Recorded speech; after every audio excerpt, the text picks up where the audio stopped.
I'm joined now by Sky News political reporter Cam Redden and senior writer and columnist for the Herald Sun, Patrick Carline. Well, welcome to you both. Cam, I'll start with Newspoll. It's another dip for Labor, now at one of the lowest levels since the election in 2022. They're down 1 point to 31%, the coalition remaining steady on 38. 2PP, it's still neck and neck. This is the third consecutive poll. It's been 50-50. Now, at the same time, new analysis of the latest Resolve Political Monitor shows that voters are turning their back on Labor in droves. This is a trend, and I made the point in my editorial, it's a trend absolutely, but there's a finite time now between now and the election. It's a matter of months. It's got to be held by May. So it's getting harder and harder to turn the ship around, isn't it? Yeah, these are not good numbers, Peter. And your viewers might be wondering, well, why is Labor's vote dropping but it's still at 50-50? A part of that is because the vote's not just going to the coalition, but it's going to the Greens as well. So when you filter all that through, it still comes out at 50-50. So that's why those primary numbers you've just showed are really important, Peter. But putting that to one side as well, it's those same issues of cost of living that are hurting Labor right across the board because it flows through everything. You've seen the focus on grocery prices today, but energy bills, housing as well. And I find it fascinating that after last week, where Labor spent so much time trying to get its housing bills through the Senate, saying we're fighting the Greens, we're fighting the coalition, they're the reason we can't get anything done, voters aren't really giving them any credit for even trying. You've seen another drop in these numbers today, and it goes to show that perhaps people are just not scared of the idea of a minority parliament anymore, and that's a dangerous sign for both parties, but particularly Labor, where there are more Labor-Greens contests. The Greens vote is potent amongst renters on this issue of housing, which is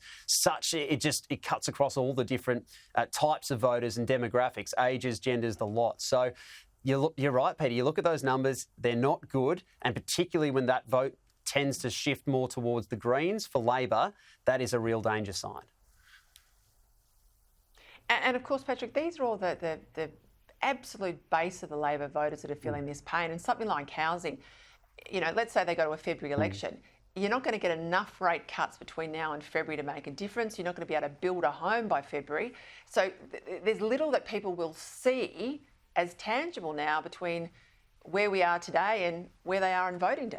Well, that's right. And look, middle Australia is hurting. You're paying $600 a week for your rent. It's probably going to be $700 in 12 months' time. You're paying off these big mortgages where almost all of it is interest.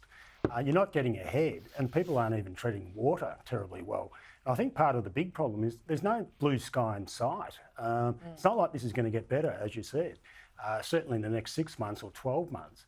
And a lot of the ambitious sort of rhetoric from the Albanese government doesn't actually stand up when you look at the stats closely. I think they need to build a new house once every 2 minutes for the next 5 years to achieve one of their targets. It's not going to happen. So there isn't anything sort of promising to make it feel any better. Yeah, I always used to say in opposition, be careful what you promise. Voters will remember you must be able to deliver. So when Tony Abbott used to say, I will stop the boats, Peter Crellin was behind him with their fingers crossed like this, saying a few Hail Marys, because we would have been very exposed if we couldn't have stopped the boat. So there was nowhere to hide.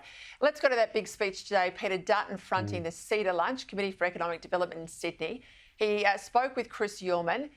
This was interesting today, this speech, because he laid out a very clear strategy about his economic plan. There was not costings there, Cam. I'll get to that in a moment.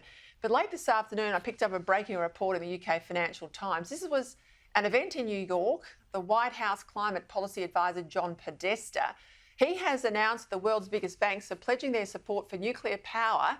It's a move they hope, governments hope, industry hopes, will unlock finance for a new wave of power plants. Now, Dutton's critics, Labor, they want to say that you can't build nuclear here at scale because there's no one that wants to build nuclear.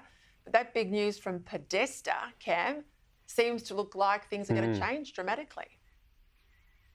This is a really big deal, Peter, because you have 14 of the world's biggest financial institutions, many of them investment banks, so the likes of Morgan Stanley's, your Bank of America's, Goldman Sachs, those types, with a lot of money at their disposal, all now coming out in this full court press saying we're willing to put our money behind nuclear power as a way of bridging the gap between today and 2050, where they want to get to net zero. And in particular, they say that it's crucial to underpinning wind and solar for the times that it's intermittent, which we've seen in Australia. Wind and solar have underperformed for most of winter. That's what the market operator says. So when it comes to the Coalition's plan, this isn't an investment strategy, if you like, but it is a signal of intent from these big lenders, these big investors, and that is significant. So the Coalition's plan at the moment is for the taxpayer to foot most of the bill to fund the building of these reactors.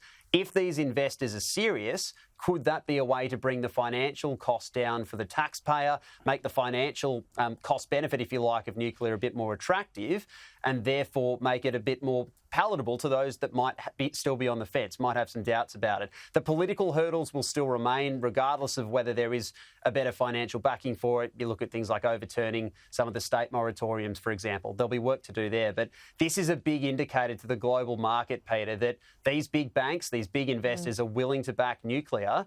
And whether that's in Australia or overseas, it could be a game changer.